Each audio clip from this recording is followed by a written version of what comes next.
Good morning friends. आप लोग NCL के एग्जाम को दे करके जैसा भी आपको गया होगा उस अब यादों को भूल करके अभी आप एनसीएल के एग्जामिनेशन में जो आपने गलती की है, माइनिंग सरदार और ओवरमैन के कैंडिडेट्स, जो आपने एनसीएल के एग्जामिनेशन में गलती की है उन गलतियों को पॉइंट आउट करके रख लीजिए। कौन कौन सा क्वेश्चन पर क्या गलती हुआ, ताकि वो गलतियां फिर से आपके एमसीएल और डब्ल्यूसीएल के एग्जामिनेशन में दोहराया ना जा सके। वैसे इन गलतियों को पॉइंट आउट आपको मॉक रिहर्सल एग्जामिनेशन दे करके ही दूर कर लेनी चाहिए थे, लेकिन जो बीत गई वो बात गई। लेकिन गलतियों को, मिस्टेक्स को आपको पॉइंट आउट करना है, मिस्टेक्स को पॉइंट आउट करना है, मिस्टेक्स को पॉइंट आउट कर लीजिए।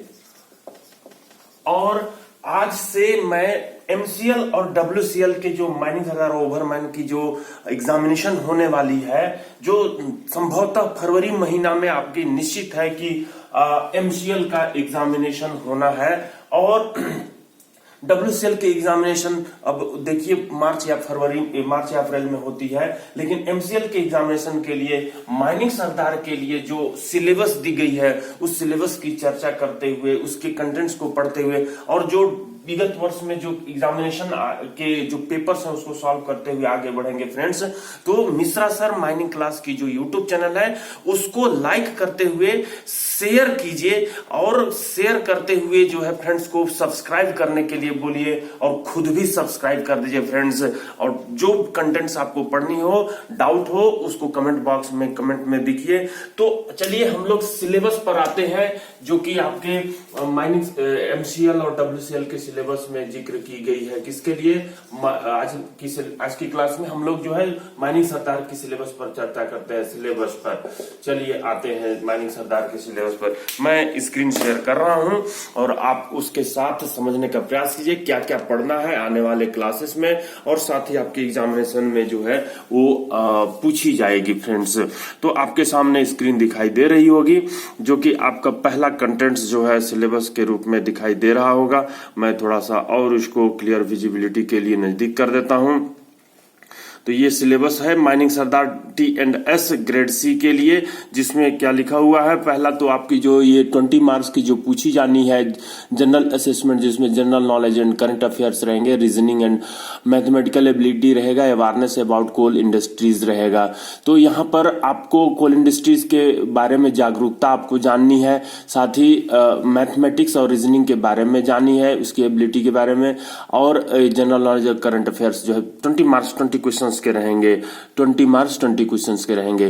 तो यहां पर जो है आपके डोमेन जो नॉलेज की बात कही जा रही है, जिसमें से पहला पॉइंट आपका जब चैप्टर के रूप में कहा गया है method of examination of roof and side of working place and roadways.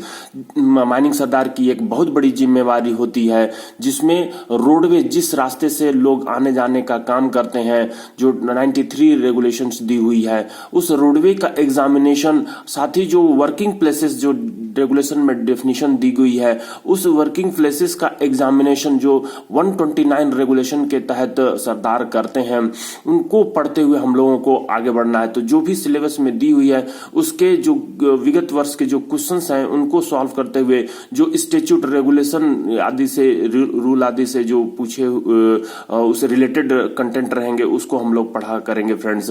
तो ये आपकी पहला चैप्टर हो गई। दूसरी चैप्टर में आपको method of timbering and setting of support, roof bolting, anchorage testing withdrawal of support, preliminary idea about the salvaging of long wall face equipment.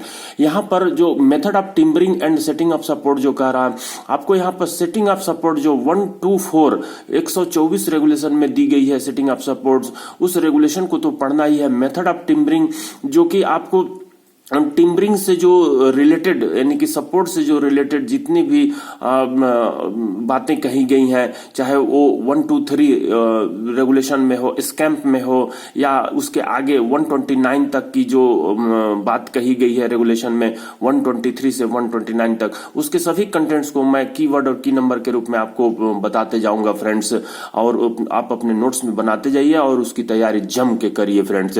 तो यहाँ पर आपको setting of support, method of timbering engineering के तहत जो है 123 से 129 तक का रेगुलेशन आपको कवर करनी है। साथ ही जो element of mining technology D Deshmukh की है उसके जो चैप्टर्स हैं उसको भी कवर करना होगा। रूफ वोल्टिंग एंकरेज टेस्टिंग, जो रूफ वोल्टिंग करते हैं जिसके संबंध में डीजीएमए सर्कुलर दी गई है उसको कवर करना होगा। एंकरेज टेस्टिंग किस तरीके से करनी है, डीजीएमए सर्कुलर्स के पॉइंट को कवर करना होगा friends. Withdrawal of support withdrawal के लिए जो रेगुलेशन में दी गई है वो 123 से जो मैं बोला था 129 के बीच में वो कवर हो जाएगी। Preliminary idea about the salvaging of long wall face equipment, long wall face equipment में कैसे आप फेस के पास सीरर को लगाते हैं, कैसे आप एएफसी को बैठाते हैं, कैसे आप जो है स्टेज लोडर को बैठाते हैं, फिर ट्रांसपोर्ट सूट के साथ जो है बेल्ट कन्वेयर को बैठाते हैं।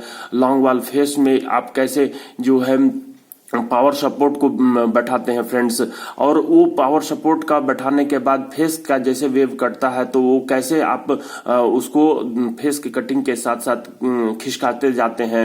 तो वो जो सेल्वेजिंग है यानी कि उनका जो कंस्ट्रक्शन और विथड्रॉवल मतलब इंस्टॉलेशन और विथड्रॉवल कैसे करते हैं, ये सेल्वेजिंग का मतलब होती है लॉन्ग वॉल फेस का इक्विपमेंट में आपको उसको करनी है फ्रेंड्स। तो ये आपको लॉन्ग वॉल फेस के तहत आपको मैं पढ़ाऊंगा। तीसरी नंबर में दी है सेफ्टी इश्यू रिगार्डिंग स्टोइंग ऑपरेशन। जो स्टोइंग ऑपरेशन आप जो स्टोइंग मेथड से आप जब वर्किंग करते हैं तो उस केस में आप उसके लिए सेफ्टी इशू क्या है जो डीजीएमएस की गाइडलाइन है उसको अपने को पढ़ना है friends. Working near water bodies के नजदीक में जो आप कहते हैं रेगुलेशन के अंतर्गत डेंजर अगेंस्ट सरफेस वाटर और डेंजर अगेंस्ट अंडरग्राउंड वाटर, जिसके तहत वो रेगुलेशंस को कवर करनी है। और अनकंसोलिडेटेड स्टाटा यानी कि जो स्टाटा पानी से भरी हुई है या फिर सॉलिड नहीं है, वैसे स्टाटा जिसमें बहुत सारे जियोलॉजिकल डिस्टर्बेंस है, ऐसे स्टाटा वाले में आप के नजदीक आप काम करते हो या उसमें प्रवेश करते हो तो कैसे आपको माइनिंग सेफ्टी इशू ध्यान रखनी है, इसके बारे में पढ़ना है। चौथे नंबर में कहता है एग्जामिनेशन ऑफ संप, जो पानी इकट्ठा करने के लिए आप संप तैयार करते हो अंडरग्राउंड में, वो जो एक तरह से कहा जाता है वाटर डैम, तो वो उसके संबंध में जो रेगुलेशन में बात कही गई है, उसकी कंस्ट्रक्शन की बात की गई है, तो वो कंस्ट्रक्शन और जो उसके एग्जामिनेशन करने की बात रहती है, कहाँ कैसे सरदार एग्जामिनेशन उसकी करते हैं उसकी चर्चा करेंगे फ्रेंड्स रेगुलेशन को रिलेट करते हुए। पांचवें नंबर में आपको दिखाई दे रही है short firing and transport and use of explosive in mines. तो फ्रेंड्स जब से मैं एमसीएल की क्लासेस पढ़ा रहा हूं उसमें अभी short firing and transport and use of explosive in mines के बारे में जो 5वीं चैप्टर है वो मैं लगभग कंप्लीट कर चुका हूं। तो मेरी जो यूट्यूब की वीडियो है उसको देख करके आप उसको कंप्लीट करने का प्रयास कीजिए, short firing and transport and use of explosive in mines में। तो अब मैं जो है आऊंगा किस पर, दूसरे चैप्टर नंबर जो कि माइनिंग सरदार के लिए सबसे अधिक मार्क्स पूछी जाने वाली जो सपोर्ट है, सपोर्ट से जो दूसरी चैप्टर उसको करेंगे, लेकिन पहले इसकी हाईलाइट अपन लोग देख लेते हैं। फिर जो है 6वीं नंबर में आपको ventilation and mine gases elementary, जो वेंटिलेशन के लिए जो माइनिंग सरदार की रिस्पॉन्सिबिलिटी है उनको छांट छांट करके रेगुलेशन के तहत पढ़ाई करनी है फ्रेंड्स, और जो उससे संबंधित जो डीजीएमएस के सर्कुलर है उसको पढ़नी है, माइन गैसेस के बारे में पढ़नी है। तो उनको हम लोग छांट छांट करके कलेक्शन किए हुए हैं उसको पढ़ते जाएंगे फ्रेंड्स। 7वें नंबर में कहता है safety issue in open cast working over developed pillar, जब आप अंडरग्राउंड माइनिंग से डेवलप पिलर को डेवलप किए हुए रहते हैं तो जब ओपन कास्ट से उसको निकालनी रहती है तो उसके संबंध में सेफ्टी इशू डीजीएमएस की गाइडलाइन क्या है, साथ ही जीएसआर के जो उसके संबंध में पॉइंट्स जो इंपॉर्टेंट कलेक्ट किए हुआ हूं उसको अपन डील करेंगे फ्रेंड्स। तो वर्किंग एट हाइट पर जो रेगुलेशन में दी गई है उस पर हम लोग चर्चा करेंगे। मैनुअल हैंडलिंग, जो आप मैनुअल जो हैंडलिंग करते हैं, मैनुअल ओपन कास्ट वर्किंग या हैंडलिंग ऑफ हैवी मटेरियल्स का जब आप लोग हैंडलिंग करते हैं तो उस संबंध में आपको उसके इंस्टीट्यूट से रिलेटेड हुए पढ़ाई करनी है। मार्चिंग ऑफ हैवी मशीनों की मार्चिंग करते हुए क्या सेफ्टी इशू ध्यान रखनी है, तो ये आपको ओपन कास्ट से रिलेटेड है जिसको आप लगभग एनसीएल की तैयारी कर चुके होंगे, लेकिन फिर भी एक बार रिवीजन कर लेंगे फ्रेंड्स। 8वें नंबर में देखिए preliminary idea about the reclamation operation in open cast mining.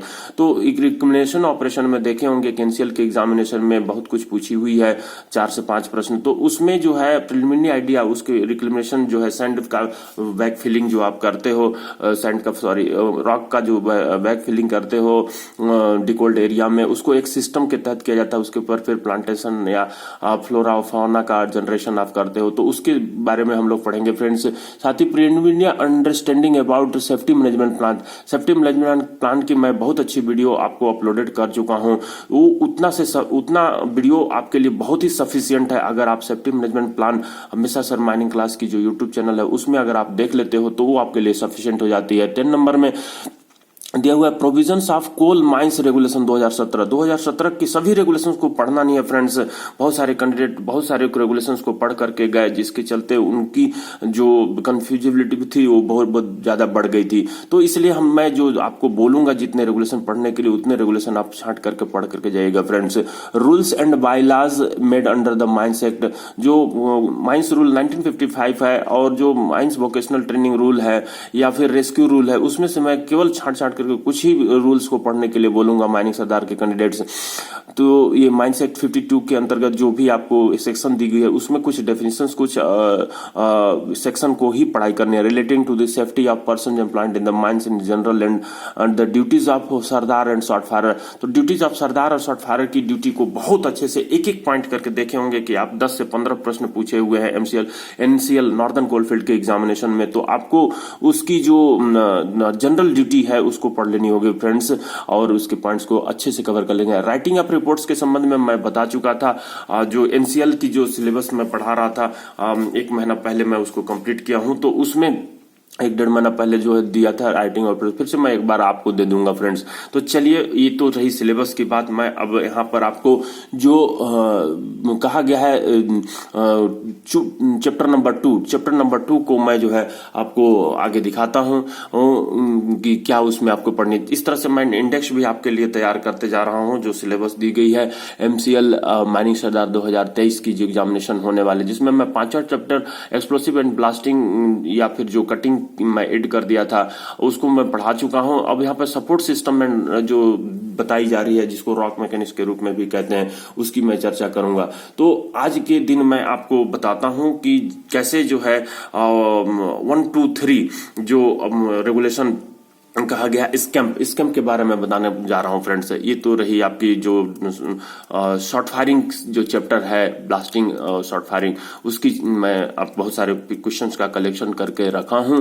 उसमें आप इसका स्टडी लगभग कर चुके हैं। अब मैं आपके सामने जो लाने जा रहा हूं वो जो आपके एमसीएल के महानदी कोलफील्ड लिमिटेड के जो एग्जामिनेशन है उसको आपको कवर करनी होगी। तो जैसे यहाँ पर आपको दिखाई दे रहा है support system and strata control rock mechanics chapter के तहत, तो इसमें मैं रेफरेंस जो आपको दे रहा हूं कि इसके तहत इसको पढ़ाई करनी है। ईएमटी फर्स्ट वॉल्यूम का 265 से 313 पेज के बीच में जो चैप्टर शायद पेज नंबर अलग हो सकती है, लेकिन उसके जो की पॉइंट्स और की नंबर्स हैं उसको कवर कर लेना फ्रेंड्स। साथ ही 2 नंबर में देखिए CMR 123 जो स्कैम्प के नाम से जानी जाती है, strata control monitoring strata control and monitoring plan के बारे में हम लोग चर्चा करेंगे। 124 में सेटिंग ऑफ सपोर्ट की चर्चा करेंगे। 125 में विड्रॉल ऑफ सपोर्ट की चर्चा करेंगे। 126 में provision of roof canopy and caps की चर्चा करेंगे। स्टीप वर्किंग और 128 में फेंसिंग एंड गेट्स और 129 में एग्जामिनेशन बाय सरदार और 131 में वर्किंग एट हाइट जो आपके सिलेबस में भी दी हुई है उसकी चर्चा करेंगे फ्रेंड्स। और 132 का 5 और 6 को ही केवल पढ़ते हुए आगे की ओर बढ़ेंगे। कुछ इसमें से छटे हुए प्रश्न को ही पढ़ना फ्रेंड्स। तो चलिए, मैं अभी आपके सामने जो कोल माइंस रेगुलेशन 123 है स्कैम्प, उसकी चर्चा करता हूं फ्रेंड्स। देखिए, आपके सामने दिखाई दे रही है, स्पष्ट दिखाई दे रही होगी कि स्कैम्प के अंतर्गत जो कीवर्ड मैं छाट के रखा हूं उसको समझने का प्रयास कीजिए। ये मेरे कीवर्ड के रूप में है। क्या बताया हूं? Support plan. स्कैम्प को पहले फुल फॉर्म के रूप में आप जानिए। क्या जी? Strata control and monitoring plan. S for strata, C for control, A for and M for monitoring, P for plan. Strata मतलब होता है पत्थर। पत्थर जो रूफ के आपके रूप में दिखाई देती है उसको कैसे कंट्रोल आप करोगे जब आप माइनिंग करते हो तो।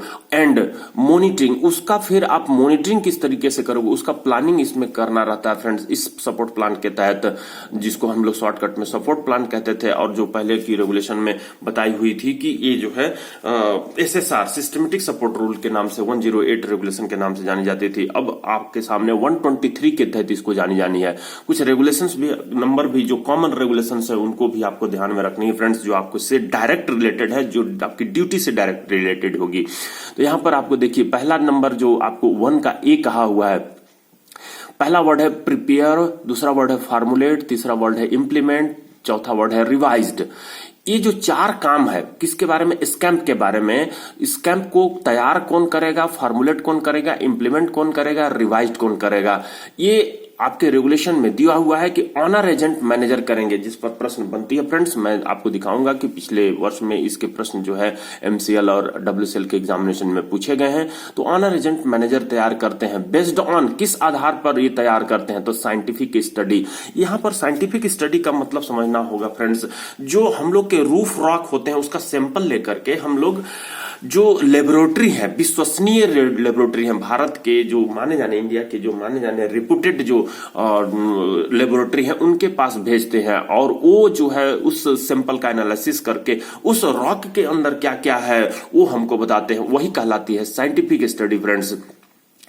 तो यहां पर साइंटिफिक स्टडी करके जिसमें वो कंसीडर की जाती है, क्या क्या कंसीडर करनी रहती है फ्रेंड्स जब हम लोग को प्रिपेयर, फार्मुलेट, इंप्लीमेंट, रिवाइज्ड करनी रहती है तो जियो टेक्निकल डाटा। जियो टेक्निकल डाटा का मतलब हुआ फ्रेंड्स, यहां पर समझिए, तो मेरी कर्सर आपके साथ अपने नजर को घुमाते हैं। जियो टेक्निकल डाटा यानी कि कोयले की थिकनेस उसमें कितनी है, रूफ रॉक कितना है, इमीडिएट रूफ जिसको 6 मीटर कहते हैं वो कितनी है, इमीडिएट फ्लोर कितनी है, इमीडिएट रूफ में पानी कितना है, उसमें जियोलॉजिकल डिस्टर्बेंस कितने हैं, ये जियो टेक्निकल डाटा कहलाती है जो आप बोरहोल से प्राप्त करते हो फ्रेंड्स। दूसरी है इंफॉर्मेशन। इंफॉर्मेशन यानी कि जो आप रॉक के स्टडी से या फिर आसपास के जो स्ट्रक्चर के स्टडी से जो आप इंफॉर्मेशन प्राप्त करते हो उसको इंफॉर्मेशन को कलेक्ट करना है फ्रेंड्स। यहाँ पर मेथड ऑफ डेवलपमेंट, आप जब माइनिंग कर रहे हो तो मेथड ऑफ डेवलपमेंट आपकी कौन सी रहेगी, आप लॉन्ग वॉल के तहत करना चाहते हो या फिर कंटिन्यूअस माइनर से करना चाह रहे हो या फिर जो है बोर्ड एंड फिलर का SDL LSD से करना चाह रहे हो, तो वो मेथड ऑफ डेवलपमेंट आपको पूछा जा रहा, ध्यान रखनी है इसमें। साथ ही जो है method of extraction of coal का आप एक्सट्रैक्शन किस आधार पर, इन चारों पॉइंट को कंसीडर करते हुए साइंटिफिक स्टडी की जाती है और उस साइंटिफिक स्टडी के आधार पर ऑनर मैनेजर स्कैम्प को प्रिपेयर करेंगे, फॉर्मुलेट करेंगे, इंप्लीमेंट करेंगे और बीच बीच में रिवाइज करते जाएंगे जहां भी उसकी कमी होगी और उसको सुधार करने के लिए जो रीजनल इंस्पेक्टर कहते हैं उसमें सुधार करने का भी काम करते हैं फ्रेंड्स। यहां पर देखिए 1B में आपको केवल कीवर्ड याद रखनी है, सबमिट टू RIM। जो आप स्कैम्प यानी कि जो आप अपने आप को मान लो कि मैं मैनेजर ऑनर एजेंट हूं, तो आप यहां पर ये मान के चलो कि जो ये आप स्कैम्प तैयार करते हो उसको रीजनल इंस्पेक्टर ऑफ माइंस के पास भेजनी पड़ती है। तो याद रखना होगा, इससे प्रश्न आपसे पूछ सकती है कि किसको भेजनी पड़ती है। अब दूसरे नंबर पे आइए, देखिए frame SCAMP on the basis of, अब यहां पर फ्रेम करने की बात किया जाता है जिसको फॉर्मुलेट भी हम लोग कहने की बात कह रहे हैं। तो यहां पर स्कैम्प तैयार किया जाएगा और किस आधार पर किया जाएगा, ये यहां पर 5 वर्ड आपको दिखाई दे रहे हैं। इंजीनियरिंग क्लासिफिकेशन ऑफ स्ट्राटा, जो आप साइंटिफिक स्टडी करके जो आपके खदान की पहुंचती है उसके आधार पर उसका आप रूफ का क्लास डिसाइड करते हो, जिसके संबंध में हम लोग चर्चा करेंगे ही या कर चुके हैं पहले भी, फिर भी लेकिन मैं करूंगा कि वेरी गुड है या फेयर है या पुअर है या वेरी पुअर है। इस तरीके से हम लोग जो है जो क्लासिफिकेशन किए हैं, RQD निकालते हैं, RMR निकालते हैं। तो ये इंजीनियरिंग क्लासिफिकेशन ऑफ स्ट्राटा के आधार पर आप करोगे। लोकल जियोलॉजिकल कंडीशन, जो आपकी जो जियोलॉजी की कंडीशन है, थिकनेस, जैसा कि ऊपर भी मैं कहा था, तो वो जियोलॉजिकल कंडीशन कैसी है उसके ध्यान रखने हुए उसके आधार पर स्कैम्प तैयार करनी रहती है ऑनर रेजिडेंट मैनेजर को। सिस्टम ऑफ वर्क का जो सिस्टम है वो क्या है, लेवल ऑफ मैकेनाइजेशन क्या है, आप बोर्ड एंड पिलर से कर रहे हैं 300 टन पर डे कर रहे हैं या 3000 टन पर डे करना चाहते हैं, वो लेवल ऑफ मैकेनाइजेशन आपको डिसाइड करनी रहती है और उस आधार पर आप स्कैम्प तैयार करोगे। पास्ट एक्सपीरियंस, जो पिछले आसपास के माइंस में जो मेथड डिसाइड की गई थी उस स्कैम्प तैयार करने के, सपोर्ट प्लान तैयार करने के, उस एक्सपीरियंस को भी आप गेन करते हुए अपना स्कैम्प तैयार करने का काम करोगे फ्रेंड्स। तो ये हुई आपकी स्कैम्प तैयार करने की बेसिस। साथ में इन विच द स्पेसिफाई, जिसमें स्पेसिफाई करनी है type, specification, interval of support का प्रकार, प्रॉप ले रहे हो, कॉक ले रहे हो, स्टील चॉक ले रहे हो, रूफ बोल्ट ले रहे हो, रेजिन कैप्सूल ले रहे हो, रेजिन कैप्सूल रूफ बोल्ट ले रहे हो या फिर सीमेंट कैप्सूल ले रहे हो, वो टाइप आपको डिसाइड करनी है। स्पेसिफिकेशन, उसकी लंबाई, चौड़ाई, ऊंचाई कितनी रहेगी, इंटरवल, सपोर्ट का एक दूसरे से इंटरवल कितना रहेगा, तो ये आपने देखा इस पेज के तहत। उसके साथ ही जो है तीसरे में कहता है कि 30 days before commencement of any operation submit support plan to the RIM। मतलब जब भी आप कोई ऑपरेशन चालू करना चाहते हो तो उसके 30 दिन पहले हमको रीजनल इंस्पेक्टर ऑफ माइंस के पास ये सपोर्ट प्लान को सबमिट करनी पड़ती है friends. Support plan sketches and hand over to the ACM and supervisor post at consequence place, यानी कि सपोर्ट प्लान की स्केचेज को ACM को हैंड ओवर करनी पड़ती है और साथ ही सुपरवाइजर्स को हैंड ओवर करनी पड़ती है और कॉन्सिक्वेंस प्लेस पर उसको चिपकानी पड़ती है। इफेक्टिव कंप्लायंस, इसकी पूरी तरह से प्रभावी तरीके से पालन करनी होगी। इसके प्लान जो रहती है उसमें इंक्लूड की जाती है system of monitoring of support performance, measurement of strata behavior, resulting resetting of support, provision of temporary support, replacement of old support, withdrawal of support, cleaning of fall ground, implementation strategy of the plan, training, inspection, supervision policies, code of standing order, इनको शामिल करते हुए आप जो है ये आपके scamp के तहत अब आगे इसके जो रिलेटेड क्वेश्चन है उसको सॉल्व करेंगे फ्रेंड्स नेक्स्ट वीडियो में। तो आपने जो है जो देखा ये 6वीं नंबर में मैं ये दिखाना चाहता हूं कि जो 6वीं नंबर में इन प्लान में क्या क्या इंक्लूड करनी रहती है, ये आपसे प्रश्न पूछ सकता है, जिसमें system of monitoring of support performance, यानी कि सपोर्ट परफॉर्मेंस की जो आप मॉनिटरिंग करते हो वो रिकॉर्ड करके रखनी पड़ती है, उसकी तरीका क्या रहेगी सपोर्ट परफॉर्मेंस को मॉनिटरिंग करने का। साथ ही measurement of strata behaviour, strata का बिहेवियर आप टेलटाल से, कन्वर्जेंस रिकॉर्डर से बहुत सारे इक्विपमेंट्स होते हैं, उन इक्विपमेंट्स के बारे में पढ़नी है। साथ ही जो है आपको इसके जो रिकॉर्ड करनी रहती है उसकी सिस्टम उसमें इंक्लूड रहती है। तो रिसेटिंग ऑफ सपोर्ट, जैसे कि सपोर्ट कोई अगर खराब हो गई तो उसको रीसेट कैसे करना है। प्रोविजन ऑफ टेम्पररी सपोर्ट, जब freshly expose roof, newly expose roof के नीचे काम करते हो तो वहां पर जो है टेम्पररी सपोर्ट का प्रोविजन रहता है। रिप्लेसमेंट ऑफ ओल्ड सपोर्ट, पुरानी सपोर्ट को फिर से बदलने के तरीके उसमें डिसाइडेड रहेंगे प्लान में। विथड्रॉवल ऑफ सपोर्ट का विथड्रॉवल किस तरीके से करना है उसके में डिसाइडेड रहेंगे। क्लीनिंग ऑफ फॉल्स ग्राउंड का जो रूफ फॉल हुई रहती है उसको क्लीनिंग किस तरीके से करना है। Implementation of strategy of plan की जो लागू करने का 7वें नंबर में दिया हुआ, 7वें सब रेगुलेशन में, कि प्लान को किस तरीके से लागू करने का स्ट्रेटेजी रहेगा। साथ ही जो है लोगों जो इन्वॉल्व रहेंगे उनके ट्रेनिंग की क्या व्यवस्था रहेगी, इंस्पेक्शन किस तरीके से किया जाएगा, सुपरविजन पॉलिसीज क्या रहेंगे, कोड ऑफ स्टैंडिंग ऑर्डर क्या रहेंगे। तो यहाँ पर मैं एक प्रश्न आपके सामने जिक्र कर दे रहा हूँ, फिर नेक्स्ट वीडियो में आपसे जो है फिर गुफ्तगू करेंगे हम लोग आगे के प्रश्न को लेकर के। तो क्वेश्चन नंबर 1 देखिए क्या कहता है, who prepare, formulate, implement, review the support plan. कौन जो है प्रिपेयर करता है, फॉर्मुलेट करता है, इंप्लीमेंट करता है, तो ऑनर एजेंट मैनेजर। यहाँ पर ऑनर मैनेजर डी नंबर होगी जो 123 का 1 रेगुलेशन में दी हुई फ्रेंड्स।